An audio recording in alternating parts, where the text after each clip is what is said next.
गेल्या अनेक दिवसापासून फुले चित्रपट वादाच्या भोवऱ्यात अडकलाय। ब्राह्मण समाजाने काही दृश्यांवर आक्षेप घेत ते काढून टाकण्याची मागणी केली। या वादात आता बॉलिवूडचे सुप्रसिद्ध दिग्दर्शक अनुराग कश्यप यांची एंट्री झाली आहे। चित्रपटाच्या वादातून भारतातील जातीय व्यवस्था समोर आली असल्याचं म्हणत त्यांनी थेट पंतप्रधानांवर निशाणा साधलाय।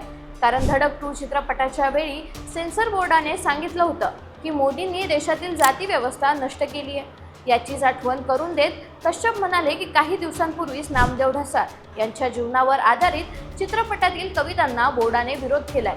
संतोष जो सिस्टीममधील विशिष्ट जातीच्या लोकांवर केल्या जाणाऱ्या अत्याचारांवर भाष्य करतो त्याला भारतात बॅन करण्यात आलंय आणि आता फुले चित्रपटाला ब्राह्मण समुदायाकडून विरोध होतोय। मोदी म्हणतात की जाती व्यवस्था संपली, असं असेल तर मग हे ब्राह्मण आले कुठून? एकीकडे सरकारकडून जाती व्यवस्था संपली असं सांगितलं जातं तर दुसरीकडे विरोध केला जातोय।